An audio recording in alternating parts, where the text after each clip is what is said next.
dipersembahkan oleh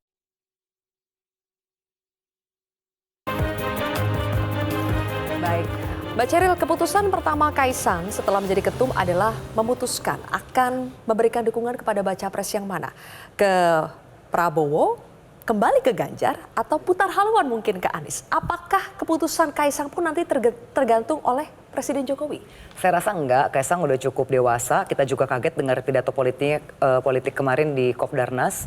Betul-betul di luar ekspektasi oleh semua pengamat, semua politician, semua aplaus. Dan saya mau klarifikasi juga ya, tadi banyak tudingan-tudingan ke partai kami.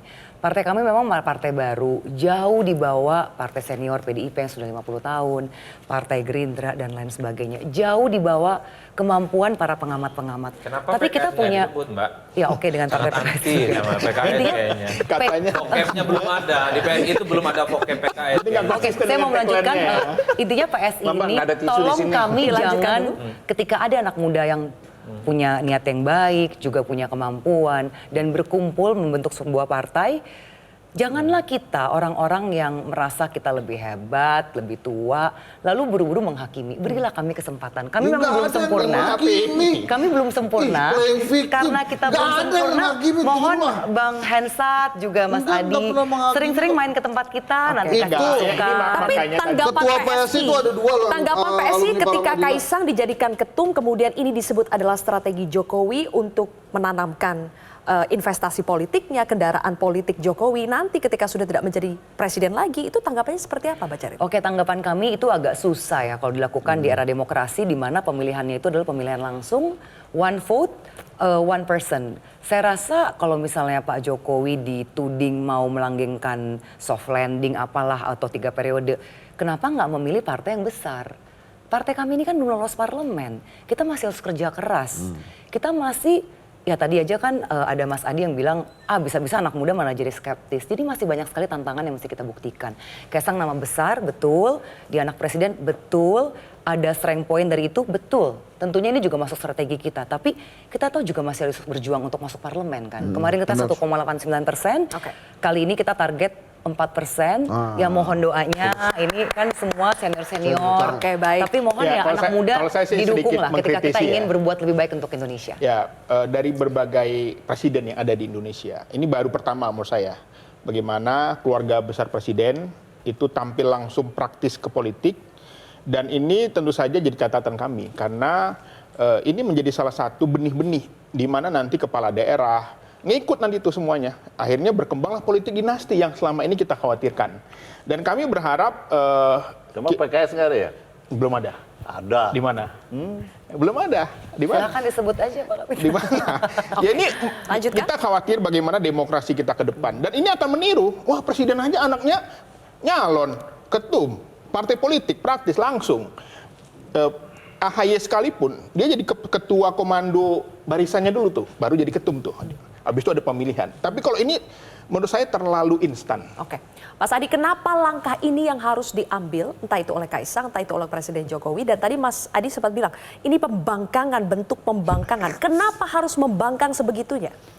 Ya, saya kira memang Bro Kaisang ini agak trauma ya dengan apa yang terjadi mungkin pada Pak Jokowi dan Gibran yang mungkin masih dianggap sebagai petugas partai. Mengingat posisinya sebagai presiden dan saat ini adalah wali kota misalnya.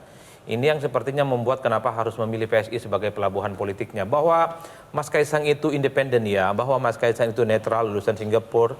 Dan saya apresiasi soal pidatonya, saya kira luar biasa kemarin. Banyak narasi-narasi yang saya kira ini melampaui Mas Kaisang sebagai sosok anak muda.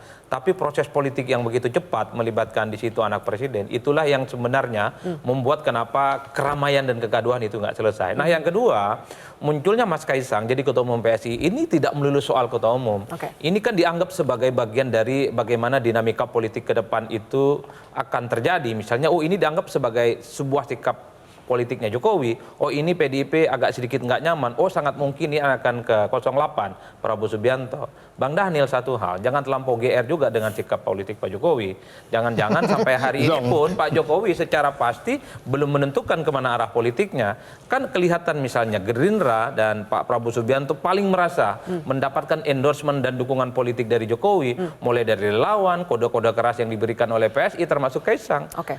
coba misalnya suatu waktu berpikir, jangan-jangan di akhir permainan, sebelum tikungan akhir, Jokowi balik arah, kembali ke rumah besarnya, 100% total bersama PDIP dan Ganjar. Oke. Nah itu yang mestinya diantisipasi. Nggak jadi membangkang maksudnya? Tidak jadi membangkang misalnya dalam perspektif publik. Oleh karena itu, jikapun Jokowi melalui instrumen politiknya itu memang betul nantinya mendukung Prabowo Subianto, anggap saja sebagai sebuah bonus. Oke. Tapi jangan terlampau berharap, mengingat sampai hari ini Jokowi itu adalah kader PDIP dan belum Baik. menyatakan keluar. Memangnya sampai hari ini sangat berharap, Bang Daniel? Kelebihan Pak Prabowo sebagai pemimpin itu adalah jarang berburuk sangka. Jadi Kecuali waktu Pilpres kemarin ya. semua pihak ketika melakukan langkah-langkah politik, kita anggap ya itu adalah nilai-nilai yang sedang dibawa untuk kepentingan bangsa bersama. Makanya banyak yang membuli Pak Prabowo kan, karena Pak Prabowo ini sering dibohongi, Pak Prabowo sering dihianati. Tapi bagi Pak Prabowo tidak ada masalah Tidak dengan berburuk itu. sangka, tapi tadi Jadi maksud Mas Adela terlalu berbaik sangka, terlalu pede Pak Jokowi itu mengendorse dan Pak dia. Prabowo memang terlalu berbaik sangka, dan itu memang beliau jaga terus-menerus. Pak Prabowo nggak pernah mau rawat benci kepada satu kelompok atau orang tertentu. Beliau yang jelas selalu punya ruang yang sangat besar untuk saling memaafkan. Dan sekarang konsistensi yang ingin terus dibawa oleh Pak Prabowo itu adalah menjaga dan merawat persatuan Indonesia. Kalau sudah begini, Mas Hensat, jadi sebetulnya benar tidak restu Presiden Jokowi lah yang sebetulnya terpenting untuk menentukan bacawa pres Ganjar maupun Prabowo? Restu Pak Jokowi itu menurut saya bukan untuk rakyat sebetulnya yang penting. Karena rakyat kan punya pilihan sendiri-sendiri. Restu Jokowi itu penting untuk para ketum parpol sebetulnya. Mau diganggu atau tidak, kira-kira begitulah. Dengan adanya restu Pak Jokowi, dia akan lebih mudah memainkan peran politiknya kalau menurut saya. Nah, Pak Jokowi ini saya melanjutkan kejeniusannya Pak Jokowi ya. Memang belum bisa ketebak arahnya mau kemana. Apakah akan kembali ke rumah besar atau mendukung Pak Prabowo. Walaupun dia tempatkan anak-anaknya di posisi strategis. Bahkan ada isu, nggak tahu ini nanti Mas Daniel jawab aja. Bahkan ada isu Mas Gibran akan pindah partai menjadi waketum Gerindra misalnya. Nah itu kan kalau dalam sisi kejeniusan jadi masuk akal aja tuh. Karena Pak Jokowi nampaknya paham betul bagaimana memainkan bidak caturnya gitu ya. Nah yang mesti kita waspadai sih begini.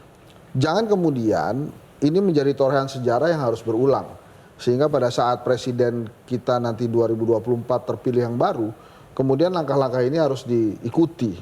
Yang akhirnya membuat semangat reformasi menjadi mundur ke belakang, kemudian demokrasi pun jadi mundur ke belakang. Nah, perihal tadi Partai Anak Muda, saya sih setuju-setuju saja. Bahkan saya sempat berapa kali mengatakan ke PSI, harusnya PSI segera membentuk organisasi sayap untuk memperkuat partainya. Karena setiap partai politik lain yang besar itu punya organisasi sayap. Kenapa PKS, Gerindra, PDI Perjuangan, Golkar tidak merasa terancam dengan PSI? Karena mereka punya organisasi sayap muda juga. Silakan nanti bisa menjadi catatan PSI, tapi terakhir saya harus berikan kesempatan kepada Bang Kapitra. Kader PDI Perjuangan Presiden Jokowi saat ini menghadapi berbagai tudingan. 2 kaki, mudah-mudahan kembali ke rumah asal. PDI Perjuangan menanggapinya seperti apa sih sejauh ini? Pertama saya mau luruskan bahwa semua partai punya karakter sendiri dan ciri khas sendiri. Kayak PSI panggil ketuanya, kadernya bro and sis. Kita ada panggilan khusus petugas partai. Partai menugaskan ya kader terbaiknya untuk mensejahterakan bangsa ini. Untuk membangun republik ini. Untuk menciptakan kedamaian. Contoh kedamaian diciptakan oleh kadernya. Rival kader PDI, Pak Jokowi, membawa ke dalam kabinet rival politiknya supaya Indonesia damai. Itu yang paling penting. Kedua, tapi istilah petugas partai itu juga tidak yang membuat Presiden Jokowi akhirnya itu tersinggung? internal kami. Tidak boleh dong ada campuran situ. Kenapa ini dipanggil brotum? Boleh. Karena PDI ini partai besar, partai yang selama ini ya ditunggu ya banyak orang untuk keruntuhannya. Jadi propaganda, provokasi ini selalu dilemparkan. Contohnya, ini propaganda dan provokasi bahwa Presiden Jokowi adalah kader partai PDIP. Dan dia akan tetap menjadi kader partai PDIP dan tidak akan pernah membangkang kepada PDIP. Oke. Dan dia akan selalu bersama PDIP sampai kapanpun. Baik. Bisa dibuktikan besok Oke. ada Rakornas di Kemayoran. Insya Kita Allah lihat ya. Pak Jokowi akan hadir di situ Yang Insya bersama Allah. propaganda kader yang lain. PSI sama Gerindra ya. Yang melakukan propaganda PSI Baik. sama Gerindra ya Pak. Terima kasih Kami Bapak-Bapak, selalu PKS. Mbak Ceril juga Kami terima PKS kasih. konsisten berada tetap Oke, konsisten, waktunya istiqomah. tinggal sebentar lagi menuju masa pendaftaran capres-cawapres. Di situ akan terbukti ya, yang mana yang betul-betul konsisten dan tidak.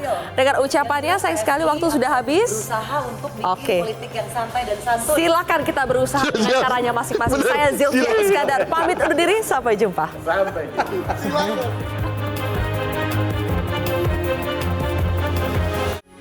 Metro TV.